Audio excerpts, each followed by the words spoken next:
Good morning and welcome to Mornings on the Hill. I'm Colleen Callender. And I'm Jonathan Singh. Thanks for waking up with us today. Here are this morning's top stories. We have your election 2017 recap as Syracuse elects a new mayor. We'll hear from both the winner and the loser. Hendricks Chapel officially welcomes its 7th dean. We'll introduce you to Brian Conkle and hear about his plans for working with SU students. And college football is headed into bowl season, and Syracuse head coach Dino Babers has a plan to get his team there. Those stories and much more coming up on Mornings on the Hill.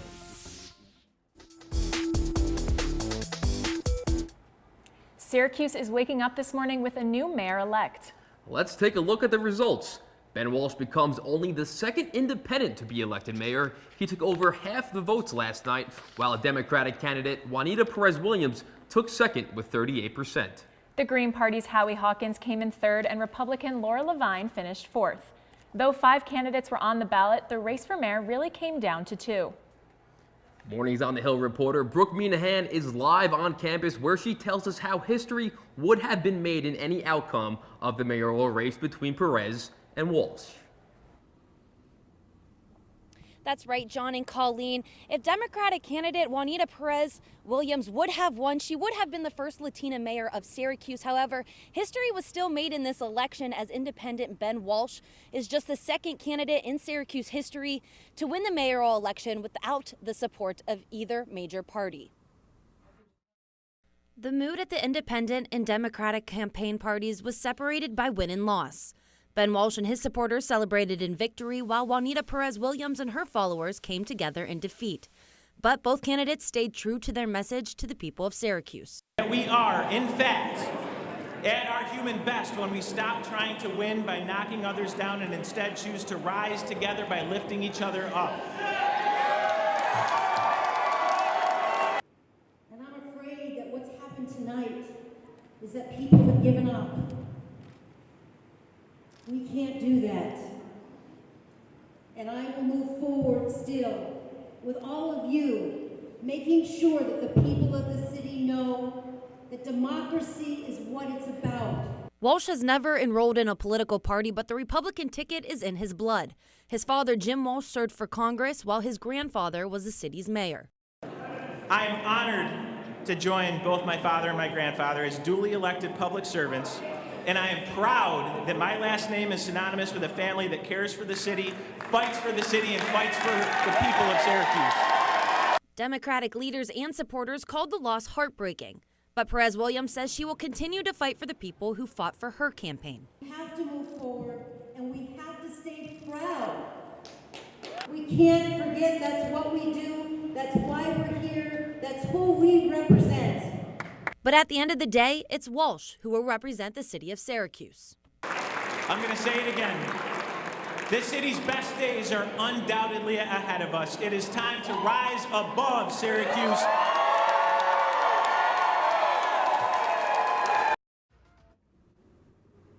Walsh will replace current Democratic Mayor Stephanie Miner in January. Reporting live for Mornings on the Hill, Brooke Minahan, back to you guys. Of course, Syracuse mayor wasn't the only race decided last night.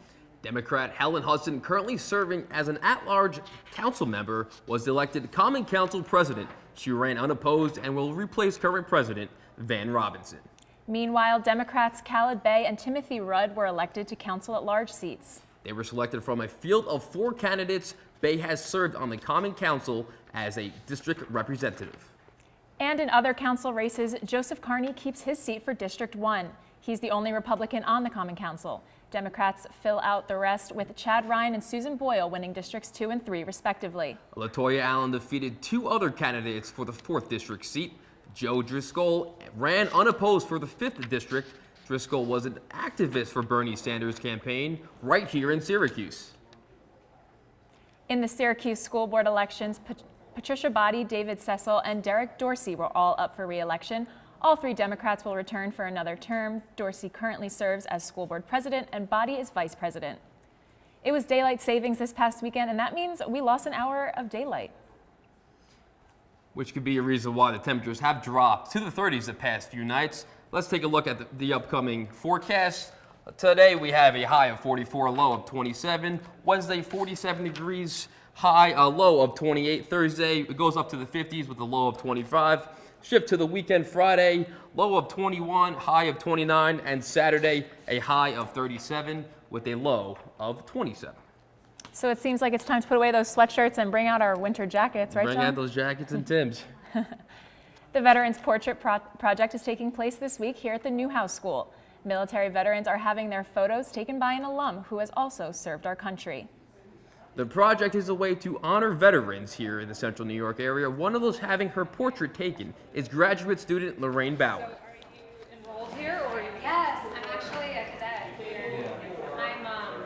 I was reserved for 3 years and then. Technology fall challenge. Okay.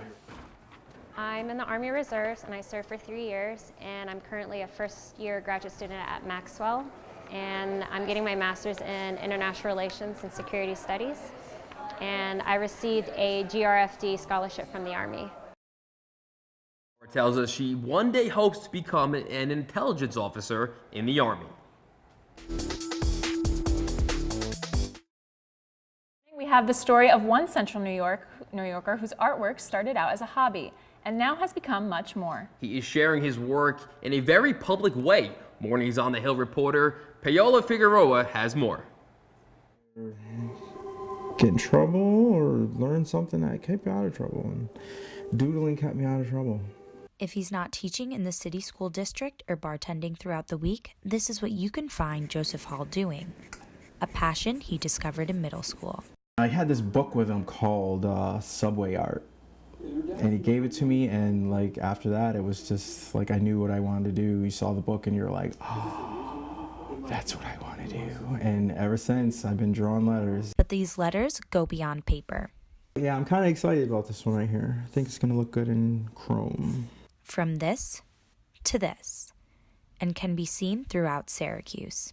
Learning graffiti through years of trial and error, Joe has found rules that apply to every piece. Number one, going back is even more dangerous because the cops know you've been out there, so they're looking and they know it's not done.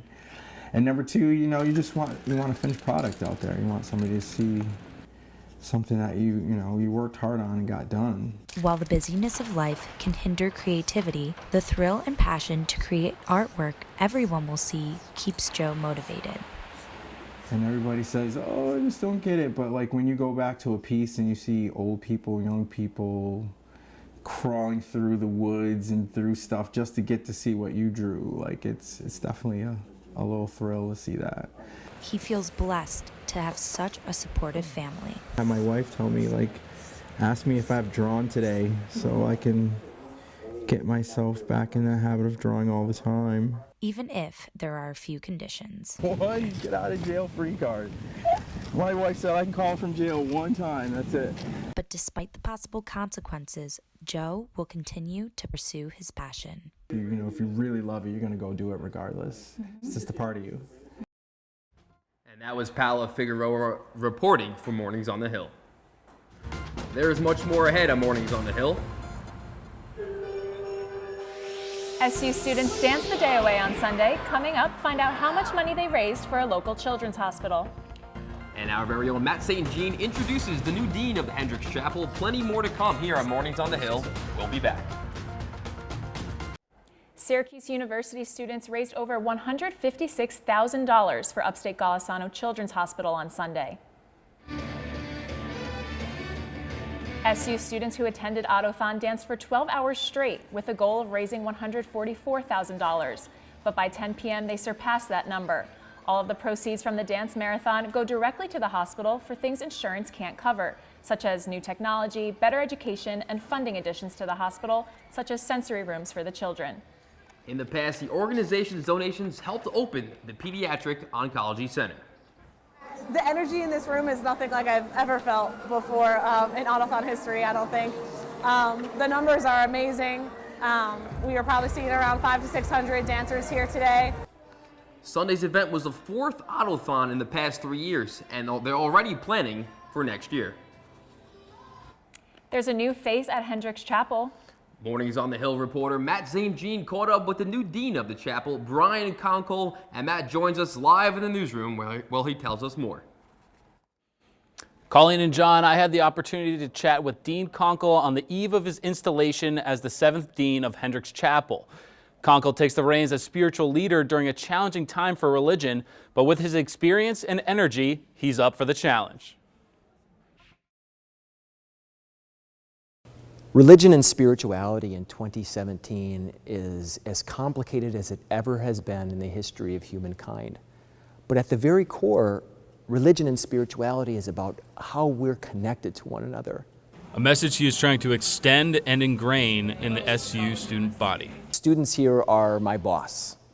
So one of the things that I love to do is to find as many ways to engage with students as possible, showing that Hendricks Chapel is more than just a building that people can come to, but Hendricks Chapel is a movement that people can belong to. Conkle hasn't taken a traditional path to SU, and he plans to share his unique experiences with the students. Really been a winding road to Hendricks for me, having lived in South America, in South Africa, Minnesota, and now Syracuse.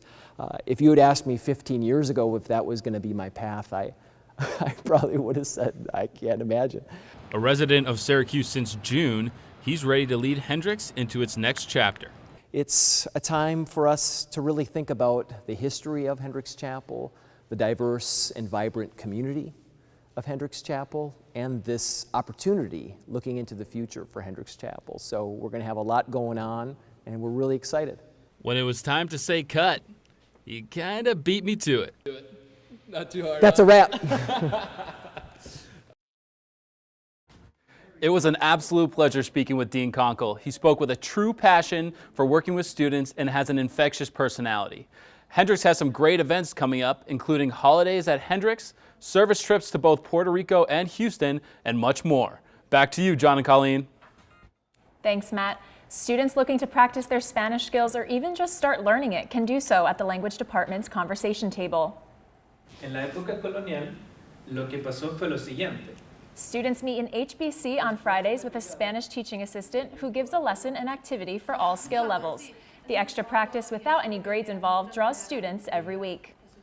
The conversation topics and themes change each meeting, and students can come and go as they please, while some professors offer extra credit for those attending the long-hour study sessions. Students also get some practice in Spanish.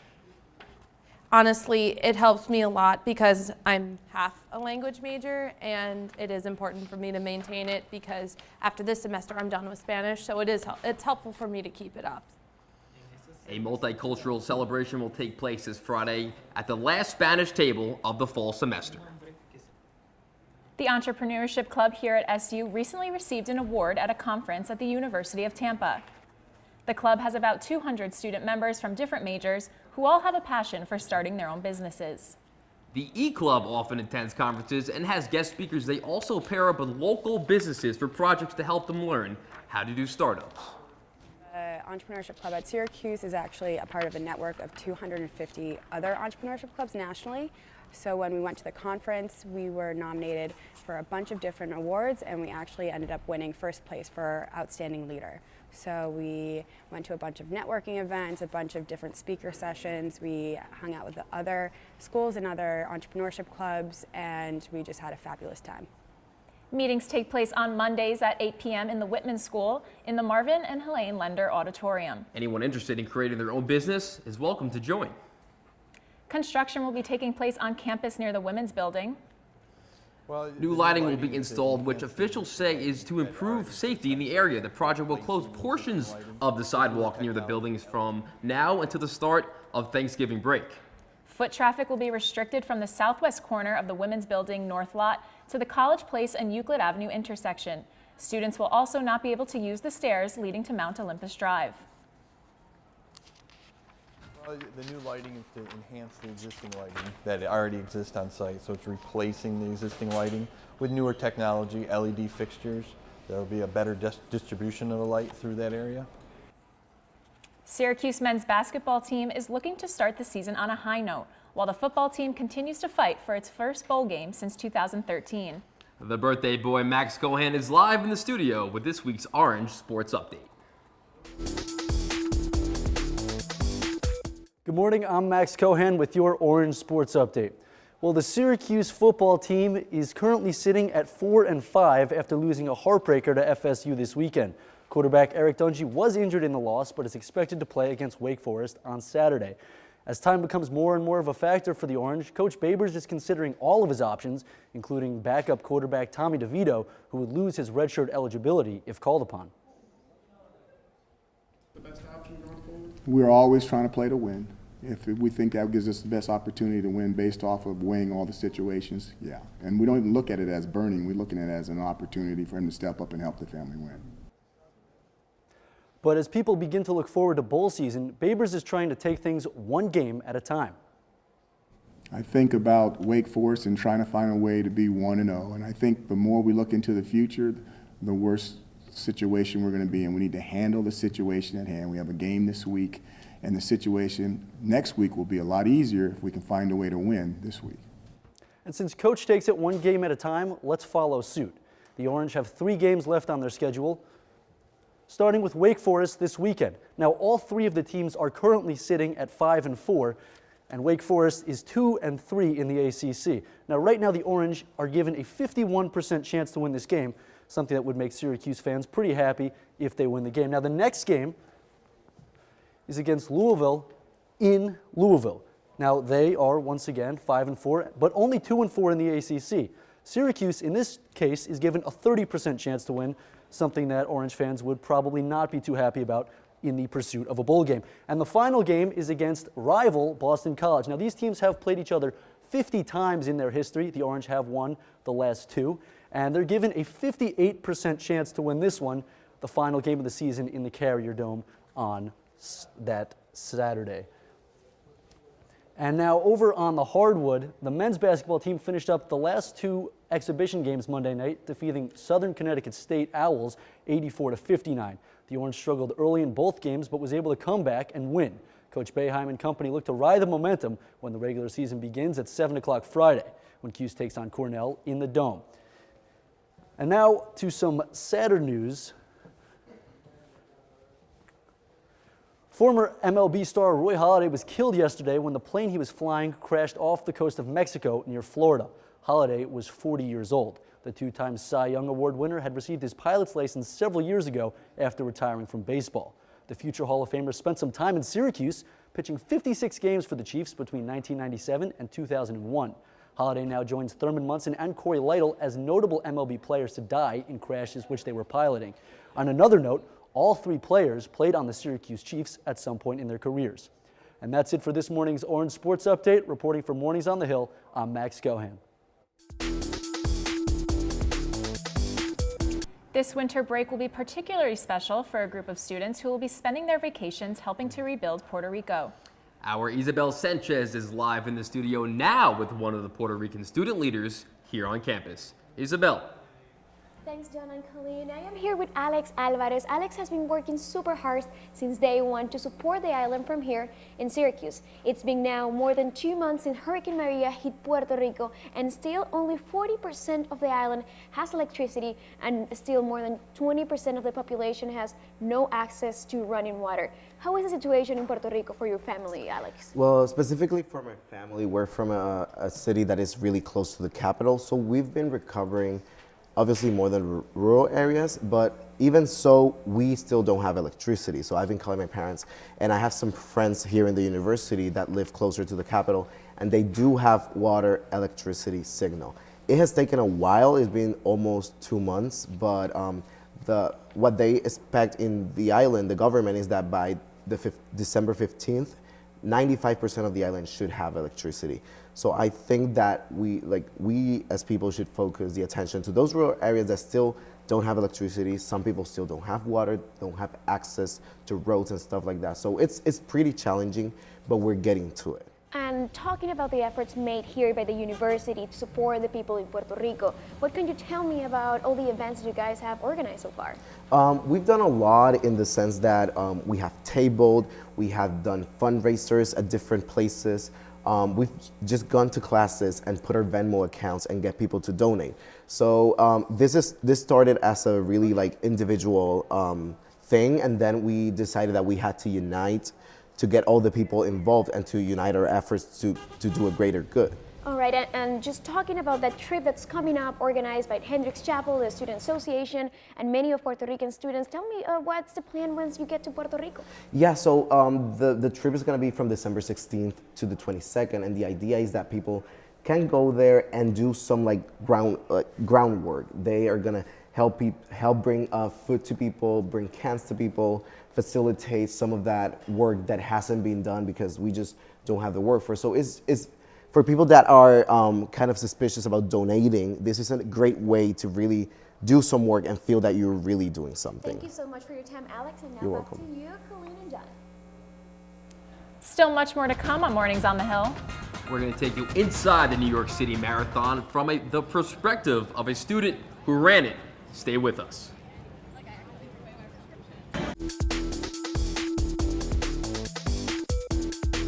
Runners from all over the globe went to New York City last weekend for the biggest marathon in the world.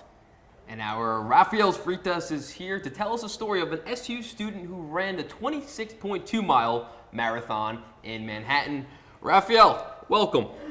Thanks, John and Colleen. That's right. Mornings on the Hill has a special coverage from inside the marathon. Take a look. Last Sunday, New York City had to transform itself to receive the biggest marathon in the world. 55,000 runners from all over the world reunited to run 26.2 miles through the 5 boroughs of New York City. Most of the media is going to cover the New York City Marathon here from the outside. But on Mornings on the Hill, we're going to cover the marathon here from the inside. 26.6 miles. Let's go. It is time, if you're ready to run the TCS New York City Marathon, make some noise! Wave number 2, on your mark.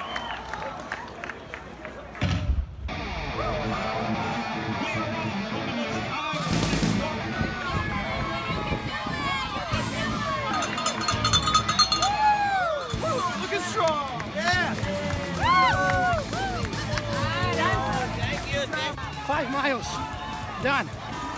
The energy here, simply amazing. Inspiring stories that keep you motivated during the whole run.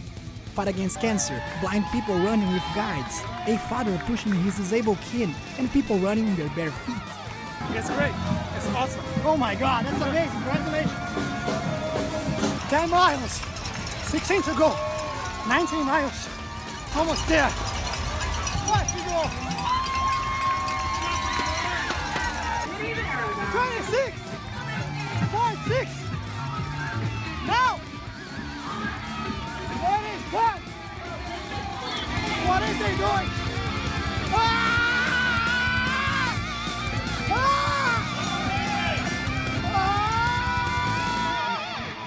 Yeah! Woo! That is very impressive, Rafael. And I have to say, this is a heavy medal you got. Yeah, thank you. Worth it, definitely.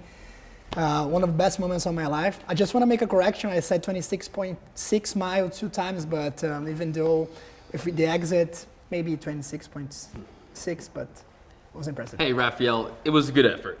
And I like the screaming. You should do that more often. Yeah. It's scary. Congratulations Thank you again. very much.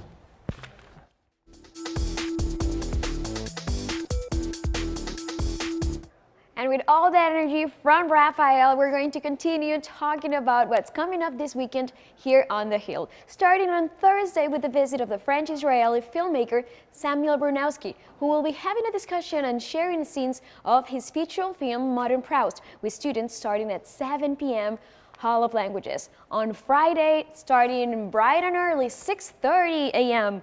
for the promenade, and in the promenade for the Veterans Run for Fun and Walk. Participants will run or walk around campus, finishing the 5K challenge with refreshments at the quad.